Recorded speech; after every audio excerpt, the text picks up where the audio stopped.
ইরানের পররাষ্ট্রমন্ত্রী আব্বাস আরাগচি হুঁশিয়ারি দিয়ে বলেছেন, ইরানের পারমাণবিক স্থাপনায় যদি ইসরায়েল হামলা চালায় তাহলে তার দায়ভার যুক্তরাষ্ট্রকেও নিতে হবে। তার এই মন্তব্য এসেছে সিএনএনের একটি প্রতিবেদন প্রকাশের পর, যেখানে দাবি করা হয়েছে ইসরায়েল ইরানি পারমাণবিক স্থাপনায় হামলার প্রস্তুতি নিচ্ছে। সিএনএনের ওই প্রতিবেদনে বলা হয়, যুক্তরাষ্ট্রের হাতে আসা নতুন গোয়েন্দা তথ্য অনুযায়ী ইসরায়েল ইরানের পারমাণবিক স্থাপনাগুলোতে হামলার প্রস্তুতি নিচ্ছে।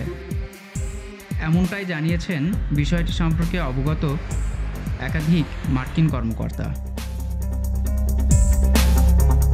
তবে মার্কিন কর্মকর্তারা জানিয়েছেন, ইসরায়েলের নেতৃত্ব এখনও হামলার চূড়ান্ত সিদ্ধান্ত নিয়েছে কিনা তা স্পষ্ট নয়। আসলে যুক্তরাষ্ট্র প্রশাসনের অভ্যন্তরেই এ নিয়ে ব্যাপক মতভেদ রয়েছে যে ইসরায়েল আদৌ হামলা করবে কিনা।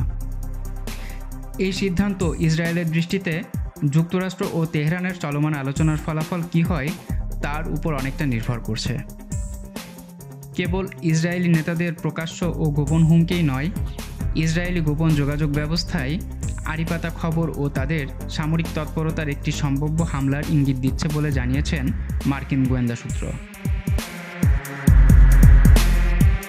এই পরিস্থিতির মধ্যে ইরান ও যুক্তরাষ্ট্রের মধ্যে পারমাণবিক আলোচনার পঞ্চম দফা অনুষ্ঠিত হওয়ার কথা রয়েছে আজ। আলোচনার মূল বিরোধের বিষয় হল ইরানের ইউরেনিয়াম সমৃদ্ধকরণ, যা যুক্তরাষ্ট্রের মতে পারমাণবিক অস্ত্র তৈরির পথ খুলে দিতে পারে। তবে ইরান বরাবরই দাবি করে এসেছে তাদের পারমাণবিক কর্মসূচি শান্তিপূর্ণ ও বেসামরিক। জাতিসংঘ মহাসচিব অ্যান্তোনিও গুতেরেসকে পাঠানো এক চিঠিতে আরাগচি বলেন, ইসরায়েলি আগ্রাসন বা বেআইনি কোনো তৎপরতার বিরুদ্ধে ইরান দৃঢ়ভাবে প্রতিক্রিয়া জানাবে। আরাগচি স্পষ্ট করে বলেন,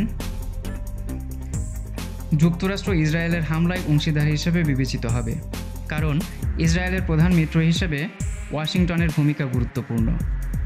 আমাদের প্রতিক্রিয়া আন্তর্জাতিক সংস্থাগুলোর গৃহীত পদক্ষেপের ধরন, ব্যাপ্তি, কার্যকারিতার উপর নির্ভর করে করা হবে।